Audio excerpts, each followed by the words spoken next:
ಸನ್ಮಾನ್ಯ ಅಧ್ಯಕ್ಷರೇ, 653ನೇ ಪ್ರಶ್ನೆಯನ್ನ, ಚುಕ್ಕೆ ಗುರುತಿನ ಪ್ರಶ್ನೆಯನ್ನ ಮಾನ್ಯ ಆರೋಗ್ಯ ಸಚಿವರಲ್ಲಿ ಕೇಳಲಿಕ್ಕೆ ಬಯಸ್ತೇನೆ. ಟೋಟಲ್ ಮಾಡಿ ಇಷ್ಟಿದೆ ಸರ್.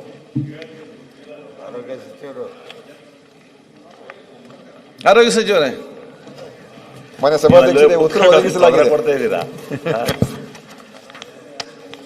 ಆರೋಗ್ಯ ಸಚಿವರೇ, ಉತ್ತರ ಒದಗಿಸಿದಿರಿ.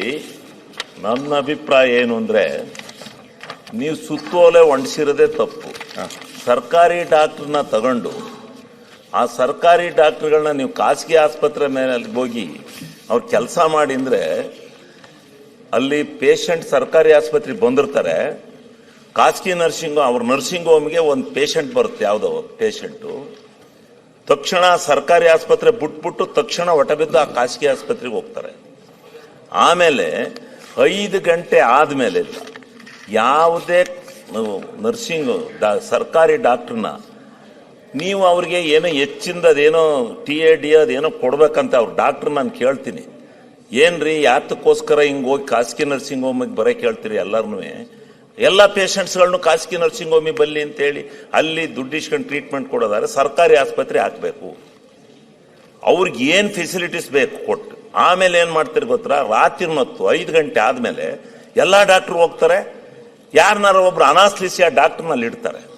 ಒಬ್ಬ ಅನಾಸ್ಲಿಸಿಯಾ ಡಾಕ್ಟ್ರು ಆಕ್ಸಿಡೆಂಟ್ ಆಗಿ ಬಂದರೆ ಟ್ರೀಟ್ಮೆಂಟ್ ಕೊಡೋಕ್ಕಾಗತ್ತಾ? ಅವ್ರ ಕೈಲಿ ಒಬ್ಬ ಡಾಕ್ಟ್ರು ಟ್ರೀಟ್ಮೆಂಟ್ ಕೊಡೋಕ್ಕಾಗತ್ತಾ? ಸರ್ಕಾರಿ ಆಸ್ಪತ್ರೆಯಲ್ಲಿ ಶಿಫ್ಟು ನೈಟ್ ಅಂಡ್ ಡೇ. ಬೆಳಿಗ್ಗೆ 4 ಜನ ಫೆಸಿಲಿಟೀಸ್ ಇದ್ರೆ ಸಾಯಂಕಾಲ 4 ಜನ ಫೆಸಿಲಿಟೀಸ್ ಇರಬೇಕು. ಆ ಥರ ಮಾಡಿ ಸರ್ಕಾರಿ ಸೇವೆನ ಒದಗಿಸಿದ್ರೆ ನಿಜವಾಗ್ಲೂ ಉಳ್ಕತ್ತಾರೆ.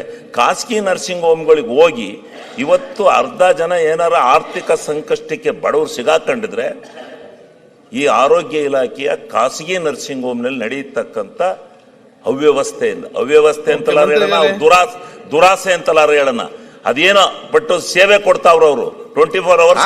ಪ್ರಶ್ನೆ ಅಲ್ಲ, ಇದು ಏನಾದ್ರೂ ಮಾಡಿ ಆ ಡಾಕ್ಟರ್ಗಳ ಇದನ್ನ ಮಾಡಿ ಕಡ್ಡಾಯವಾಗಿ 24 ಗಂಟೆಗಳ ಕಾಲ ಅವರು ಸೇವೆನ ಶಿಫ್ಟ್ ಮಾಡಲಿ.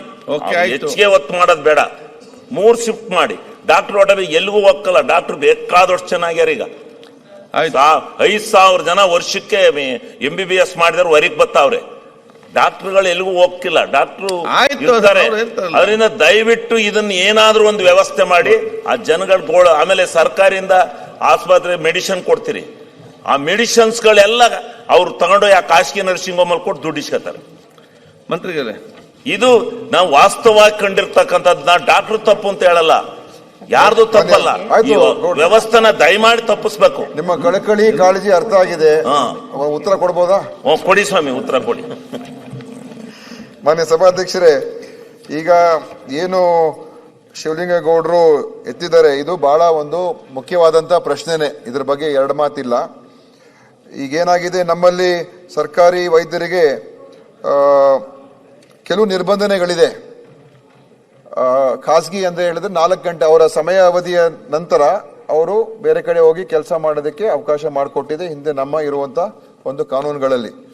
ಈಗ ಅದರಿಂದ ತೊಂದರೆಗಳಂತೂ ಆಗ್ತಾ ಇದೆ. ಯಾಕಂತ ಹೇಳಿದ್ರೆ ಈ ತಜ್ಞ ವೈದ್ಯರು ಹೆಚ್ಚಿನ ಅಂಶ ಅವ್ರೇನ್ ಮಾಡ್ತಾರೆ ಅಂತ ಹೇಳಿದ್ರೆ, ಅವರಲ್ಲಿರುವಂತ ಪಕ್ಕದ ಅವ್ರು ಪ್ರಾಕ್ಟೀಸ್ ಮಾಡುವಂತ ಆಸ್ಪತ್ರೆಗಳಿಗೆ ಅಲ್ಲಿಗೆ ಪೇಷಂಟ್ಸ್ನ ಕಳಿಸುವಂಥದ್ದು ಒಂದು, ಮತ್ತು 2ನೇದು ಅವರ ಆದ್ಯತೆ ಅಲ್ಲಿ ಹೆಚ್ಚಿರ್ತದೆ, ಇಲ್ಲಿ ಕಮ್ಮಿ ಇರ್ತದೆ, ಸಮಯಕ್ಕೆ ಸರಿಯಾಗಿ ಇರದೇ ಇರ್ತಕ್ಕಂಥದ್ದು ಇದೆಲ್ಲ ಇದೆ ಮಾನ್ಯ ಸಭಾಧ್ಯಕ್ಷರೇ.